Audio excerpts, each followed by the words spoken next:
여러분 안녕하세요. 책 좋아요 유 작가입니다. 오늘 소개해드릴 책은 김애란 작가의 안녕이라 그랬어입니다. 이 책은 동명의 소설을 포함해 총 7편의 단편소설이 실린 소설집입니다. 작가는 이 소설의 주제를 돈과 이웃이라고 말했는데요. 저는 다 읽고 났을 때 우리 안에 내재해 있는 편견과 보편성에 관해 생각해 보았습니다. 7편의 단편 소설 중 제가 가장 눈길이 갔던 것은 제일 처음 실렸던 홈파티와 마지막 빗방울처럼입니다. 그럼 먼저 홈파티에 관해 소개해 드리겠습니다.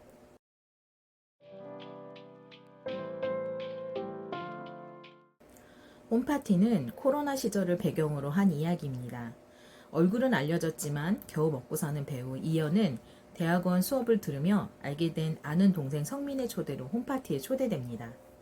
그곳에서 처음 만난 이들은 경제적으로 안정된 삶을 살고 있었고 그들의 대화는 정중하고 유쾌하지만 이연은 어쩐지 껄끄럽고 답답함을 느낍니다.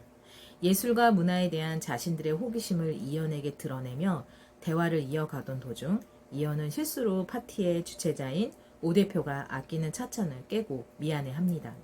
그러나 그 순간 묘한 만족감을 드러내는 오 대표의 표정을 보고 이안은 파티를 빠져나옵니다.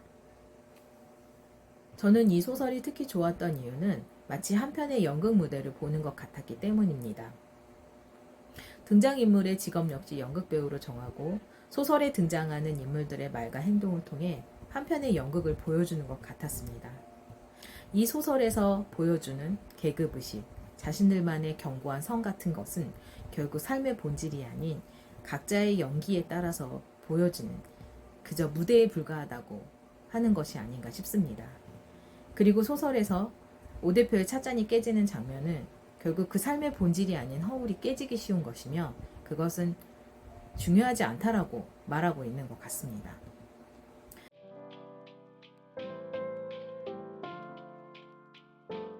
빗방울처럼은 모든 걸 잃었다고 생각한 여자가 죽음을 결심한 순간 타인에 의해 삶을 생각하게 되는 이야기입니다.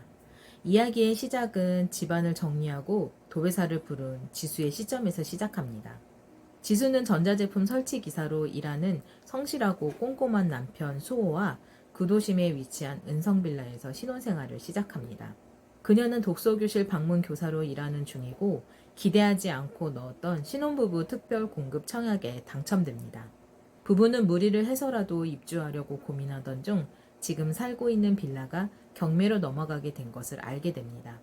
그러던 중 남편 수호는 아파트 입주를 위해 대리기사로 일하다 과로로 돌연사 하게 되고 지수는 어쩔 수 없이 경매로 빌라를 구입하게 됩니다.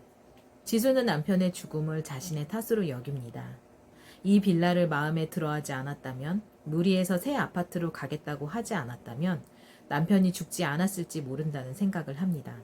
자신이 가진 걸 모두 잃었다고 생각하며 자살을 결심합니다. 유일하게 남아있는 아파트를 동생에게 물려주기 위해 누수로 손상된 벽지를 새로 도배하기 위해 도배사를 부릅니다.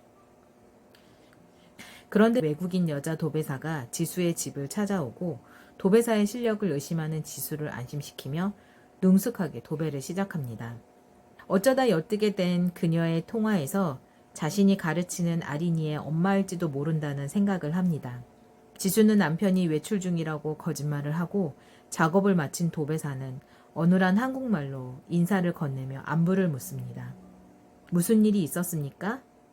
지수는 누구도 자신에게 이렇게 물어주지 않았다는 생각과 함께 이런 말이 듣고 싶었던 자신에 대해 생각하며 눈물을 흘립니다. 말하기 쑥스러워서 혹은 너무 바쁘기도 하고 말하지 않아도 알 것 같아서 누군가에게 안부를 건넸던 기억이 참 오래되었다는 생각이 듭니다.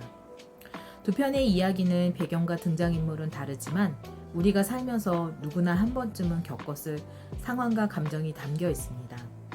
사회 전반에 걸쳐 담겨 있는 보편성을 잊어버리지 않고 되새김질할 수 있도록 목소리를 내준 작가에게 고마움을 전하고 싶습니다.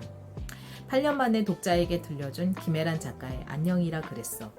아직 남은 여름과 함께 읽어보시기 바랍니다.